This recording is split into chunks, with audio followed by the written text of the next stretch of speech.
ರಾಜಾಳ್ವಿಕೆಯಿಂದ ರಾಜಕೀಯದೆಡೆಗೆ Mysuru Kodagu BJP ಅಭ್ಯರ್ಥಿಯಾಗಿ ಯದುವೀರ್ ಒಡೆಯರ್ ಆಯ್ಕೆ. ಹಾಗಿದ್ರೆ ಯದುವೀರ್ ಒಡೆಯರ್ ಯಾರು? ಇವರ ಹಿನ್ನೆಲೆ ಏನು? ನೋಡೋಣ ಬನ್ನಿ.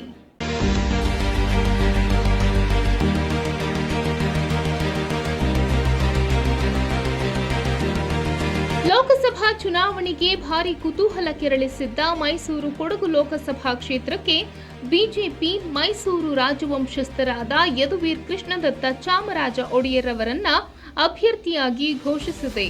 ಹಾಲಿ ಸಂಸದ ಪ್ರತಾಪ್ ಸಿಂಹ ಅವರ ಬದಲಿಗೆ ಯದುವೀರ್ ಒಡೆಯರ್ ಬಿಜೆಪಿ ಅಭ್ಯರ್ಥಿಯಾಗಿ ಕಣಕ್ಕಿಳಿದಿದ್ದಾರೆ. ಮೈಸೂರು ಕೊಡಗು ಕ್ಷೇತ್ರದಲ್ಲಿ ಹೊಸ ರಾಜಕೀಯ. ಮೈಸೂರು ರಾಜವಂಶಸ್ಥ ಯದುವೀರ್ ಕೃಷ್ಣದತ್ತ ಚಾಮರಾಜ ಒಡೆಯರ್ ಲೋಕಸಭೆ ಚುನಾವಣೆಗೆ ಬಿಜೆಪಿ ಅಭ್ಯರ್ಥಿ. ರಾಜವಂಶದಲ್ಲೇ ಹುಟ್ಟಿ ಅದೇ ರಾಜವಂಶದ ಚುಕ್ಕಾಣಿ ಹಿಡಿದ ಯದುವೀರ್ ಈಗ ಪ್ರಜಾಪ್ರತಿನಿಧಿಯಾಗಲು ಅಣಿಯಾಗ್ತಿದ್ದಾರೆ. ಯದುವೀರ್ ಗೋಪಾಲರಾಜ ಅರಸ್ 9 ವರ್ಷದ ಹಿಂದೆ ಬದಲಾಗಿದ್ದು ಯದುವೀರ್ ಕೃಷ್ಣದತ್ತ ಚಾಮರಾಜ ಒಡೆಯರ್. ಮೈಸೂರು ಅರಮನೆಯಲ್ಲಿ ಆಟವಾಡಿಕೊಂಡಿದ್ದ ಬಾಲಕ ಮುಂದೊಂದು ದಿನ ಅದೇ ಅರಮನೆಗೆ ದತ್ತುವಾಗಿ ಬಂದದ್ದು ಇತಿಹಾಸ.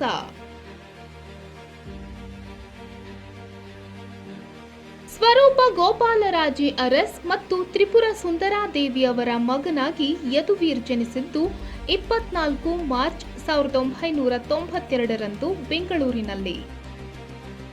ಯದುವೀರ್ ಗೋಪಾಲರಾಜೆ ಅರಸ್ ಅವರನ್ನು ಮಕ್ಕಳಿಲ್ಲದ ಕಾರಣ ಶ್ರೀಕಂಠದತ್ತ ನರಸಿಂಹರಾಜ್ ಒಡೆಯರ್ ಅವರ ಪತ್ನಿ ಪ್ರಮೋದದೇವಿ ಒಡೆಯರ್ ಅವರು ದತ್ತು ಪಡೆದರು.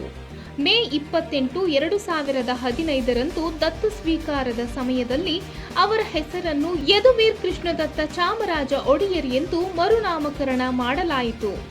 ಅವರು ಕೊನೆಯ ಮಹಾರಾಜ ಜಯಚಾಮರಾಜೇಂದ್ರ ಒಡೆಯರ್ ಅವರ ಹಿರಿಯ ಪುತ್ರಿ ರಾಜಕುಮಾರಿ ಗಾಯತ್ರಿ ದೇವಿಯ ಮೊಮ್ಮಗ.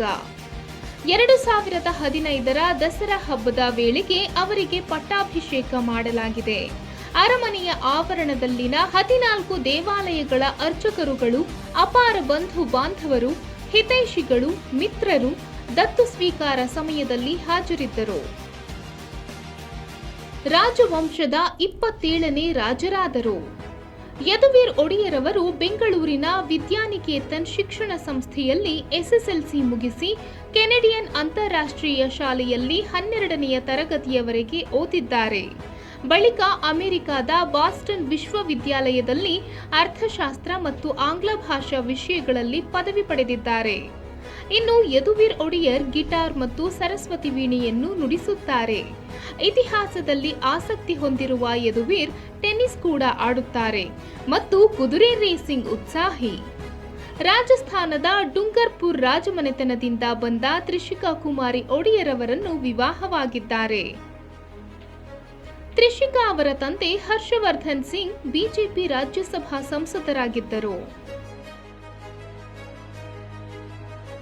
ಮೈಸೂರು ರಾಜಮನೆತನಕ್ಕೆ ರಾಜಕೀಯ ಹೊಸದೇನಲ್ಲ. ಹಿಂದಿನ ರಾಜವಂಶಸ್ಥ ಶ್ರೀಕಂಠದತ್ತ ನರಸಿಂಹರಾಜ ಒಡೆಯರ್ ಅವರು ಮೈಸೂರು ಲೋಕಸಭಾ ಕ್ಷೇತ್ರವನ್ನು 4 ಬಾರಿ ಪ್ರತಿನಿಧಿಸಿದ್ದರು. ಒಮ್ಮೆ ಸೋಲು ಕಂಡಿದ್ದಾರೆ. ಶ್ರೀಕಂಠದತ್ತ ಒಡೆಯರ್ ಅವರು ಹೆಚ್ಚಾಗಿ ಕಾಂಗ್ರೆಸ್ನಲ್ಲಿಯೇ ಇದ್ದರು. ಆದರೆ ಬಿಜೆಪಿಯೊಂದಿಗೂ ಕೆಲಕಾಲ ಸಂಬಂಧ ಹೊಂದಿದ್ದರು. ಮೈಸೂರಿನ ಕೊನೆಯ ಮಹಾರಾಜರಾದ ಶ್ರೀಕಂಠದತ್ತ ಒಡೆಯರ್ ಅವರ ತಂದೆ ಜಯಚಾಮರಾಜೇಂದ್ರ ಒಡೆಯರ್ ಅವರು ಸ್ವಾತಂತ್ರ್ಯದ ನಂತರ ಗವರ್ನರ್ ಹುದ್ದೆಯನ್ನು ಅಲಂಕರಿಸಿದ್ದರು. ಹಳೆಯ ಮೈಸೂರು ಪ್ರದೇಶದಲ್ಲಿ ರಾಜಮನೆತನವು ಇನ್ನೂ ತನ್ನ ಗೌರವ ಮತ್ತು ಪ್ರೀತಿಯನ್ನು ಹಾಗೆ ಉಳಿಸಿಕೊಂಡಿದೆ. ಸದ್ಯ ಯದುವೀರ್ ಒಡೆಯರ್ ಮೈಸೂರು ಹಾಗೂ ಬೆಂಗಳೂರು ಅರಮನೆಯ ಉಸ್ತುವಾರಿ, ರಾಜವಂಶಸ್ಥ ಆಸ್ತಿಗಳು, ಸಂಸ್ಥೆಗಳನ್ನು ಯದುವೀರ್ ಒಡೆಯರ್ ನೋಡಿಕೊಳ್ತಿದ್ದಾರೆ. ವಿಶ್ವವಿಖ್ಯಾತ ದಸರಾ ಹಬ್ಬ ಸೇರಿದಂತೆ ಅರಮನೆಯಲ್ಲಿ ನಡೆಯುವ ಹಲವು ಸಂಪ್ರದಾಯಗಳನ್ನು ನಡೆಸಿಕೊಂಡು ಬರ್ತಿದ್ದಾರೆ.